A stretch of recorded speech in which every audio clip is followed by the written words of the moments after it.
Hello વિદ્યાર્થી મિત્રો, last લેક્ચરની અંદર આપણે શું ભણ્યા કે વિવિધ પદ્ધતિઓ, અલિંગી પદ્ધતિઓની આપણે વાત કરી. અલિંગી પદ્ધતિઓની અંદર આપણે વિવિધ પદ્ધતિઓની વાત કરી.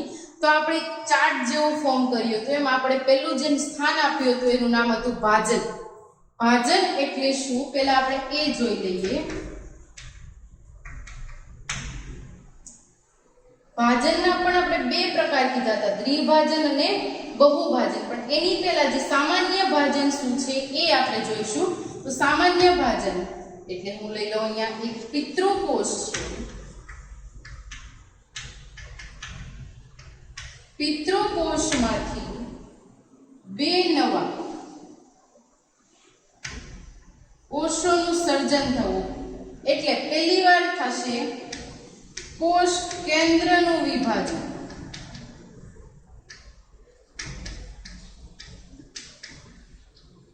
જેને કહેવાશે કેરિયોકાઇનેસિસ. શું કહેવાશે? કેરિયોકાઇનેસિસ.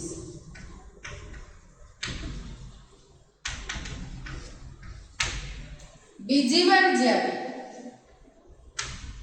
કોષનું વિભાજન થાય ત્યારે તો આપણને એમ થાય કોષનું વિભાજન થાય છે, પણ ખરેખર એવું હોતું નથી. એમાં રહેલો સાઇટોપ્લાઝમ એટલે હું લઈ શકું કોષ રસ. જે કોષ રસ છે એ કોષ રસનું વિભાજન થાય છે, જેને કહીએ છીએ સાઇટોકાઇનેસિસ. શું કહીએ છીએ? સાઇટોકાઇનેસિસ. જે પહેલી વાર થાય છે કોષ કેન્દ્રનું વિભાજન છે, બીજી વાર કોષ રસનું વિભાજન થાય છે. એટલે આ પ્રક્રિયાને પોતાની મેળે જ થાય છે, એટલા માટે હું આ પ્રક્રિયાને શું કહી શકું? સ્વયંજનન પ્રક્રિયા કહી શકું. હવે અહીંયા જે પિતૃકોષ છે એના જ જેવો બાળકોષ સર્જાય છે. ખાસ યાદ રાખજો, પિતૃકોષ જેવો જ જે નવા બાળકોષો છે એ સર્જાય છે. એટલે હું અહીંયા એમ લખી શકું પિતૃકોષ ઇક્વલ ટુ બાળકોષ. એટલે હું એમ કહી શકું આને આબેહૂબ પ્રતિકૃતિ.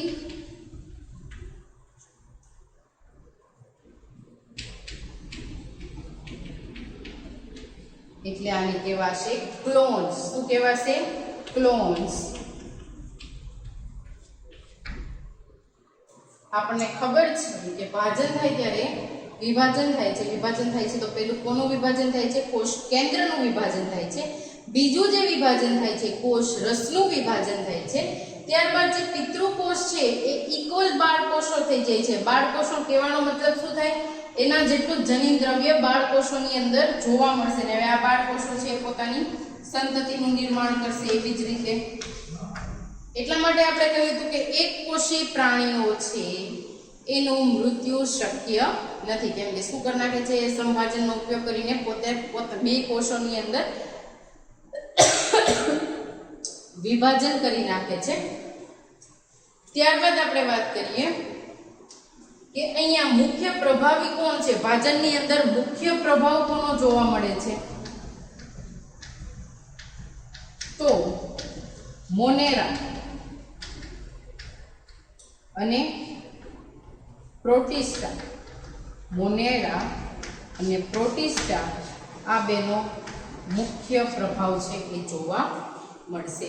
મોનેરાની અંદર હું લઈ શકું એકકોષી,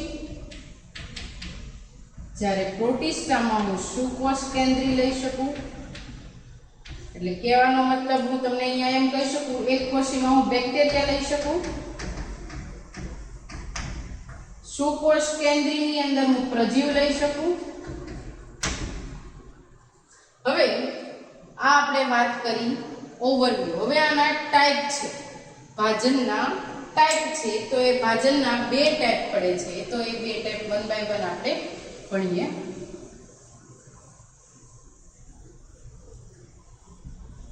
ભાજનના જે બે પ્રકાર છે એમાંથી જે પહેલું છે એ છે દ્વિભાજન. આપણને ખબર છે કે કોઈ એક પિતૃકોષ છે, પિતૃકોષમાંથી બે નવા બાળકોષોનું સર્જન થાય છે, રાઈટ? એટલે હું અહીંયા પિતૃકોષમાંથી શું મળે છે? બાળકોષ, રાઈટ? હવે દ્વિભાજનના 3 પ્રકાર છે. પહેલું લઉં છું સરળ દ્વિભાજન.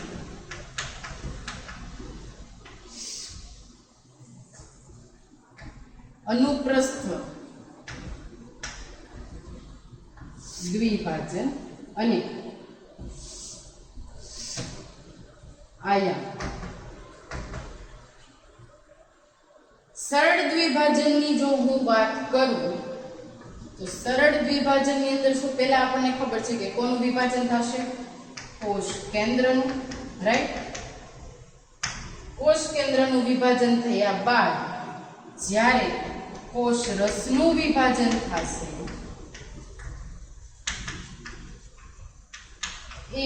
એની જે ડાયરેક્શન ગમે તે હોઈ શકે, એટલે ગમે તે દિશાની અંદર કોષ રસનું વિભાજન થાય છે એમ કહી શકો.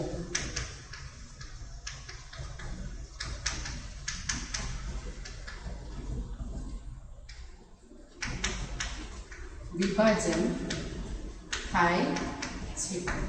ઓકે, એટલે હું એમ લઈ શકું કે ગમે તે દિશામાં કોષ રાઉન્ડમાં છે તો રાઉન્ડની અંદર આવી રીતે તમે લઈ શકો. ગમે તે દિશાની અંદર એનું સરળ દ્વિભાજન જોવા મળે છે. કોષ કેન્દ્રનું વિભાજન તો થાય જ છે. આમ હોઈ શકે તો અહીંયા કેન્દ્ર છે, આમ છે તો અહીંયા કેન્દ્ર છે, આમ છે તો અહીંયા કેન્દ્ર જોવા મળે છે, અહીંયા કેન્દ્ર જોવા મળે છે. તો અહીંયા ગમે તે દિશાની અંદર એનું દ્વિભાજન છે એ થઈ શકે. તો આપણે અહીંયા જે લઈએ છીએ એક્ઝામ્પલમાં, દાખલા તરીકે શું આવશે? અમીબા. ઓકે, આ વસ્તુ ખાસ યાદ રાખજો. શું આવશે એની અંદર? અમીબા. હવે આપણે વાત કરીએ અનુપ્રસ્થ.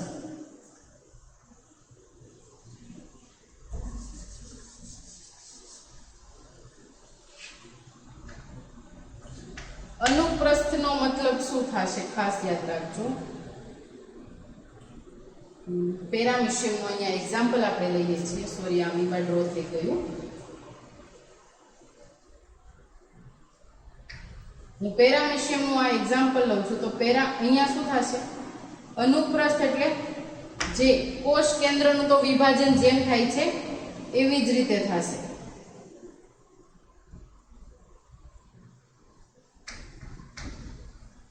પણ જ્યારે અનુપ્રસ્થ વિભાજનની વાત આવે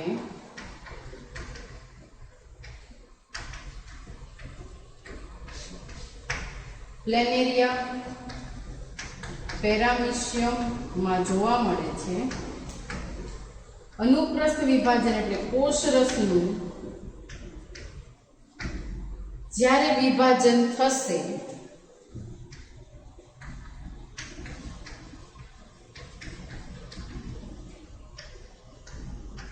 તે આડું થશે. કેવું જોવા મળશે? આડું, એટલે આવી અહીંયાથી વિભાજન થશે અને નવી જે બાળ પેરામિશિયમ છે એ બનાવશે. ત્યારબાદ આપણે વાત કરીએ આયામ દ્વિભાજનની. આયામ દ્વિભાજન કોને કહીએ છીએ પહેલા એ જોઈ લો. ઊભું લીટો, આની અંદર આડો લીટો અને આની અંદર એક સ્ટાર. આ મેં તમને યાદ રખાવ્યું છે. તો અહીંયા જે આયામ દ્વિભાજન છે એ આયામ દ્વિભાજનની અંદર એક્ઝામ્પલ લેવામાં આવ્યું છે જે છે યુગ્લિના. અને જે બીજું જો તમારે એક્ઝામ્પલ લેવું હોય તો એ છે વર્ટિસેલા. યુગ્લિનામાં કેવી રીતે વિભાજન થાય છે તો પહેલા જોઈ લઈએ યુગ્લિનાનું સ્ટ્રક્ચર.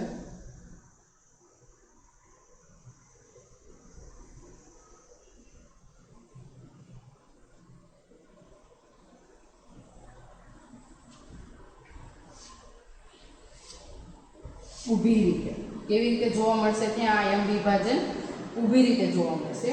એટલે સ્ટાર્ટિંગમાં જો તમે યુગલીના જુઓ તો ફર્સ્ટ સ્ટેપ છે આ અને આ લાસ્ટ સ્ટેપ છે એમ કહી શકો. યુગલીનાનું સ્ટ્રક્ચર કેવું હશે?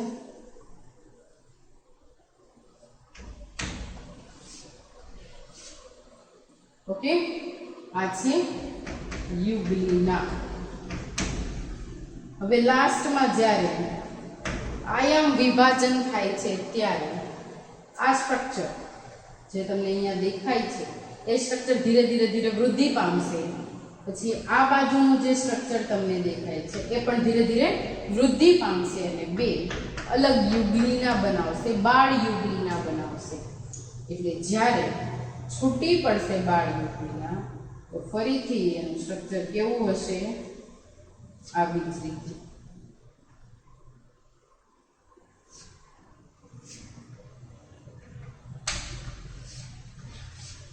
રાઈટ.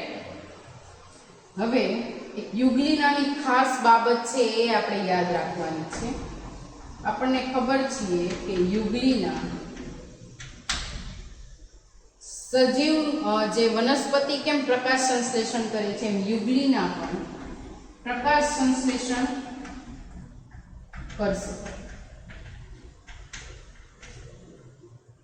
કરશે.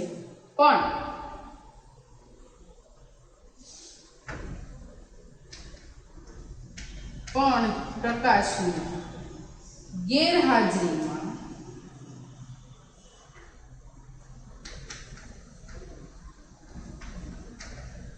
એ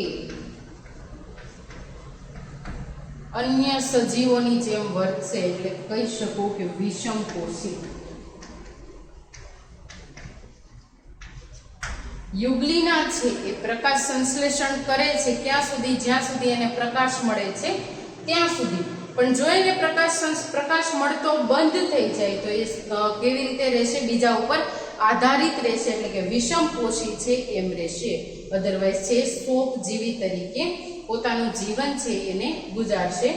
હવે ખાસ એક વાત કે આ યુગલીના આ એક જ જે વનસ્પતિ સૃષ્ટિ અને પ્રાણી સૃષ્ટિને જોડતી કડી છે. યુગલીના જે છે પોઈન્ટ છે મેઇન યાદ રાખજો કે વનસ્પતિ સૃષ્ટિ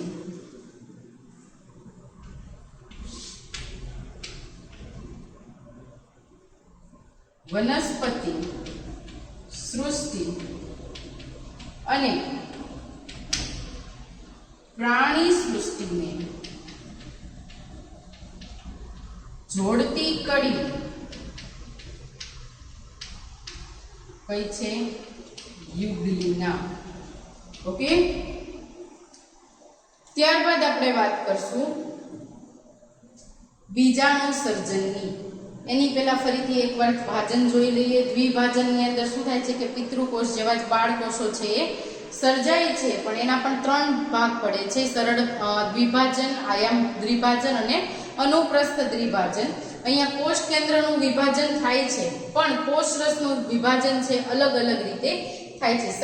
સરળ દ્વિભાજનની આપણે વાત કરીએ તો મેં તમને કીધું કે ગમે તે દિશામાં થઈ શકે છે. જ્યારે અનુપ્રસ્થ દ્વિભાજનની હું વાત કરું તો એક સ્પેસિફિક ડાયરેક્શનમાં છે, એટલે કે આડું. જ્યારે આયામની આપણે વાત કરીએ ત્યારે કહેવાશે ઊભું. ઊભો છે જે તમે કહી શકો, એવી રીતે યાદ તમે રાખી શકો. આયામની અંદર એક્ઝામ્પલ યુગલીના અને વર્ટિસેલા, જ્યારે પ્લેનેરી અનુપ્રસ્થની અંદર પ્લેનેરિયા અને પેરામિશિયમ, અને સરળ દ્વિભાજનની અંદર તમે એક્ઝામ્પલ લઈ શકો છો અમીબાનું. ત્યારબાદ આપણે વાત કરીએ બીજાણુ સર્જન.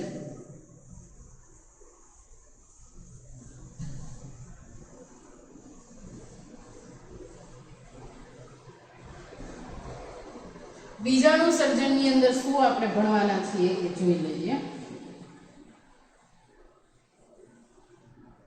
પ્રાણીઓમાં જોવા મળતું બીજાણુ સર્જન. સોરી, આપણે દ્વિભાજન પછી બીજો ભાગ બાકી છે હજી, જે છે બહુભાજન.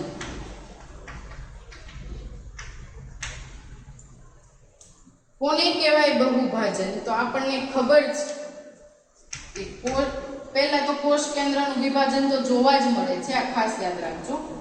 કોષ કેન્દ્રનું વિભાજન થાય છે,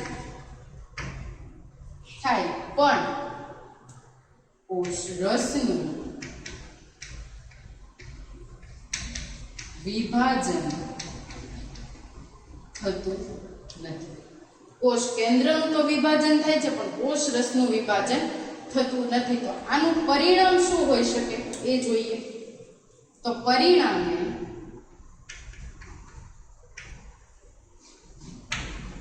જે સજીવ છે એટલે કે જે માતૃકોષ છે, માતૃકોષમાં એક કરતા વધારે કોષ કેન્દ્ર અને એક કોષી સજીવો જોવા મળે છે. હવે અહીંયા જોઈએ કે આ જે એક કોષ છે એમાંથી બે કોષ બને એટલે કોષ કેન્દ્રનું વિભાજન થાય. હવે આનું કોષરસ વિભાજન થતું નથી એટલે આવી રીતે સેપરેટ માતૃકોષ પિતૃકોષમાંથી છૂટા નથી પડતા. એટલે એનો મતલબ શું થાય, જે માતૃકોષ હશે એની અંદર આવી રીતે રહેશે, રાઈટ? આ એક લોજિકલ વાત છે. ઓકે, માતૃકોષની અંદર જ એ એકઠું થશે.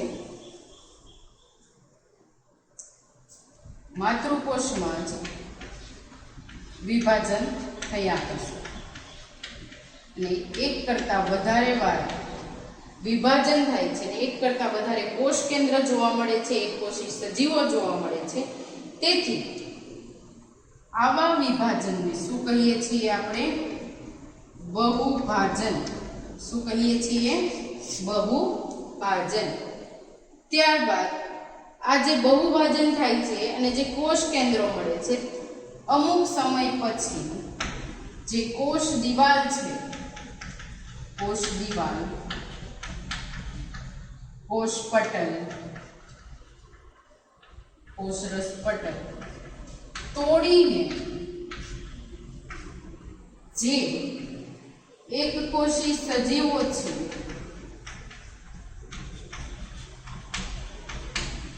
સ્વતંત્ર બને છે. ઓકે, કોષ દિવાલ, કોષરસ પટલ તોડીને જે એક કોષી સજીવો છે એ પોતે સ્વતંત્ર બને છે અને નવા સજીવ તરીકે પોતાનું જીવન ગાળશે, એ પુખ્ત થશે, એ બહુભાજન કરશે. આવી રીતે આ પ્રક્રિયા છે કન્ટિન્યુઅસલી ચાલુ રહેશે. ત્યારબાદ આપણે વાત કરીએ બીજાણુ સર્જનની.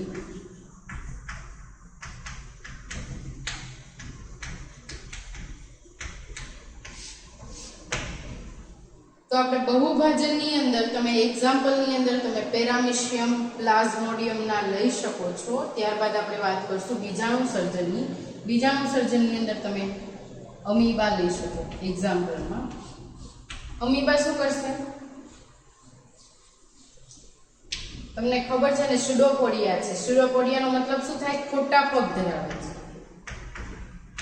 અમીબા ખોટા પગ ધરાવે છે અને ખોટા પગનો ઉપયોગ ક્યારે કરે છે? પોતાનો ખોરાક છે એને લેવા માટે, ગ્રહણ કરવા માટે કરે છે.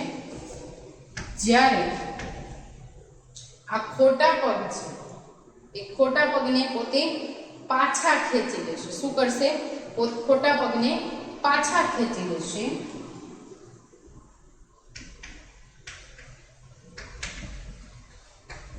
અને એક ગોળાકાર સ્ટ્રક્ચર બનાવશે, ગોળાકાર રચના બનાવશે.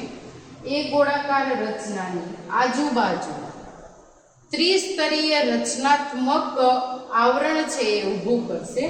કેવું છે? ત્રિસ્તરીય રચનાત્મક આવરણ ઊભું કરશે.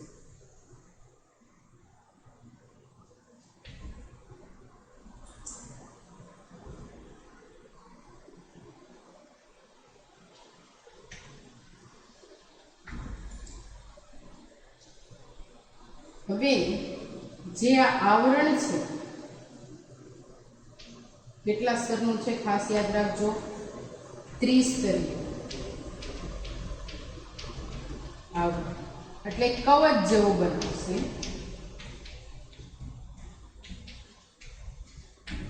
જેને કહેવાય કોસ્ટ. શું કહીએ છીએ? કોસ્ટ.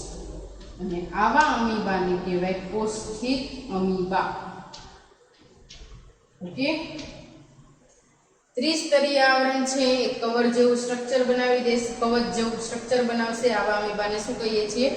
કોષ્ઠિક અમીબા. અહીંયા સાનુકૂળ પરિસ્થિતિમાં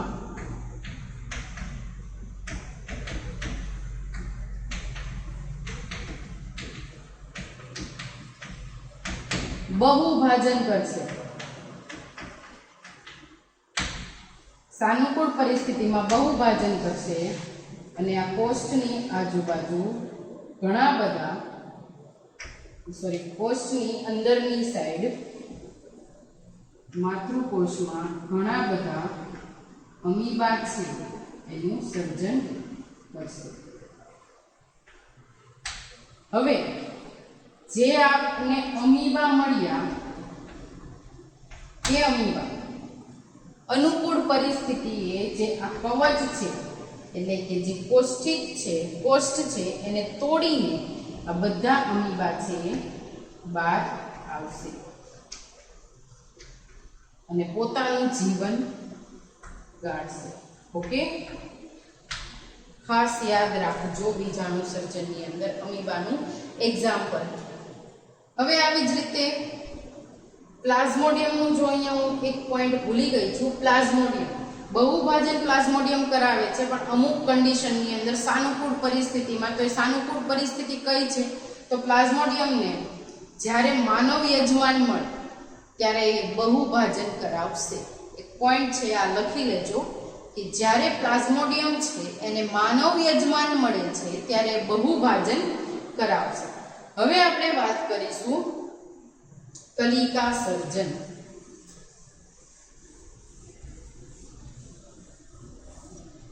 ચોથું જે છે એ છે કલિકા સર્જન. કલિકા સર્જન પ્રાણીમાં જોઈએ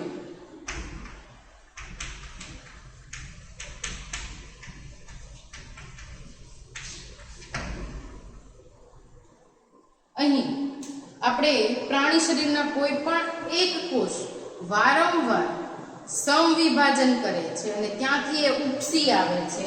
હું એમ કહી શકું પ્રાણી કોષમાં એક જ કોષ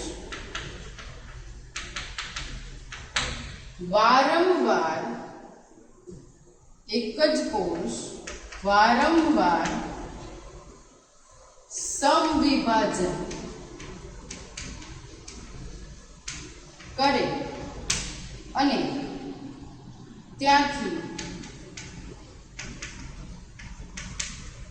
તે ઉપસી આવે છે. જે કલિકાનું નિર્માણ કરે છે. જે કલિકાનું નિર્માણ કરે છે. હવે અહીં જોઈએ એક એક્ઝામ્પલ. કલિકા સર્જનના બે પ્રકાર છે. બાહ્ય કલિકા સર્જન અને બીજું છે અંતઃ કલિકા સર્જન. બાહ્ય કલિકા સર્જનની વાત કરીએ તો આપણા માઇન્ડની અંદર સૂત્રાંગો એટલે કે હાઇડ્રાની વાત આવે. બાહ્ય કલિકા સર્જનની વાત કરું છું.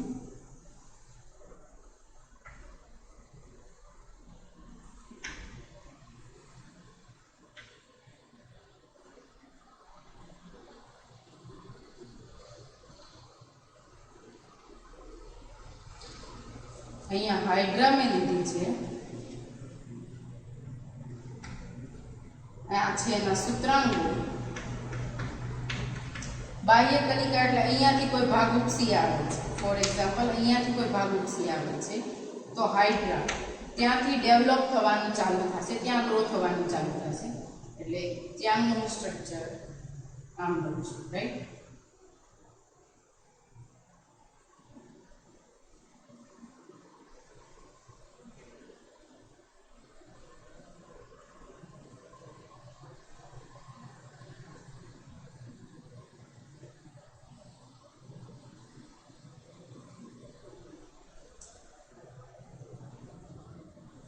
કલિકામાંથી એક આખી નવી હાઇડ્રા છે એનું નિર્માણ થાય છે. આટલા પોર્શન અહીંયા. ઓકે, તો અહીંયા શું મળે છે મને? નવી હાઇડ્રા. રાઈટ. ત્યારબાદ આપણે અંતઃકલિકાની વાત કરીએ. અંતઃકલિકાની અંદર હું અહીંયા લઉં છું વાદળી. ઓકે, દરિયાઈ વાદળી. દરિયાઈ વાદળીના સ્ટ્રક્ચરની અંદર આવરણ આવેલું છે. આવરણમાં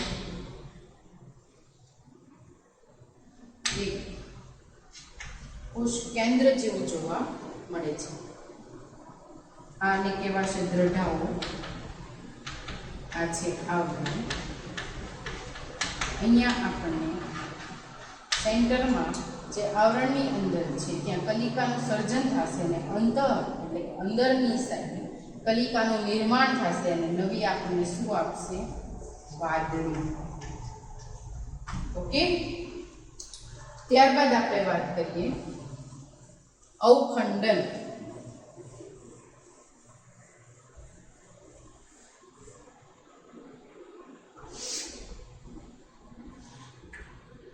સોરી, ચોથું જ છે. થર્ડ. અવખંડન. અવખંડન એટલે શું? સજીવ શરીરનો કોઈ પણ અખંડિત ભાગ, સજીવ શરીરનો કોઈ પણ અખંડિત ભાગ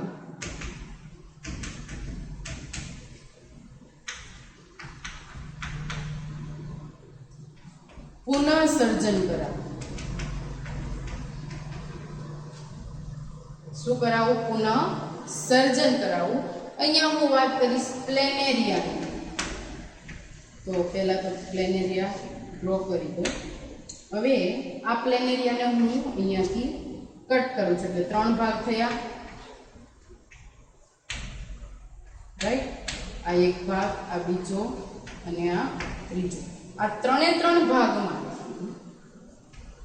પ્લેનેરિયા વૃદ્ધિ કરશે અને એક નવી પ્લેનેરિયાનું નિર્માણ કરશે. ઓકે, 3 ભાગમાંથી એ નવી પ્લેનેરિયાની વૃદ્ધિ કરશે અને અહીંયા શું બનાવશે? નવી પ્લેનેરિયા. ક્યાં જોવા મળે છે? બીજે તારામાછી. કલિકા અને અવખંડનની આપણે વાત કરી કે સજીવ શરીરનો કોઈ પણ અખંડિત ભાગ એટલે તૂટેલો હોય, પછી ત્યાંથી તૂટી ગયો હોય, એ ભાગથી વિભાજન થઈ ગયું હોય, અલગ અલગ ભાગમાં ડિવાઈડ થઈ ગયું, તો ત્યાંથી એ પોતાના આખા શરીરને ફરીથી પુનઃસર્જન કરશે. તેને શું કહીએ છીએ આપણે? અવખંડન. હવે અહીંયા પ્લેનેરિયાનું એક એક્ઝામ્પલ આપ્યું છે. શું કરશે? એના ભાગને તોડીને એ તૂટશે એ ભાગ અને એ ભાગની પોતાની વૃદ્ધિ થશે અને વૃદ્ધિ થઈને નવી પ્લેનેરિયા બનાવશે. અને એક્ઝામ્પલની અંદર આપણે બીજું લઈએ છીએ તારામાછી. કલિકાની અંદર આપણે પ્રાણી કોષમાં એક જ કોષમાં વારંવાર સમવિભાજન કરે છે અને એવી જ રીતે પોતાનું નિર્માણ કરે છે, કલિકા સર્જે છે. હવે અહીંયા બાહ્ય કલિકા સર્જન અને અંતઃકલિકા સર્જન. બાહ્ય કલિકા સર્જનની અંદર આપણે એક્ઝામ્પલ લીધું હાઇડ્રાનું અને જ્યારે અંતઃકલિકા સર્જનની અંદર આપણે એક્ઝામ્પલ લીધું વાદળીનું. અહીંયા શું થાય છે કે અંદરની સાઈડ એટલે કે અંદરના કોષની અંદર કલિકાનું સર્જન થાય છે. આમાં બહારની સાઈડ છે એ સર્જન થાય છે એટલે બહારની સાઈડનો ભાગ છે ઉપસી આવે છે. હવે નેક્સ્ટ લેક્ચરની અંદર આપણે જોશું વાનસ્પતિક અલિંગી પ્રજનન. Thank you.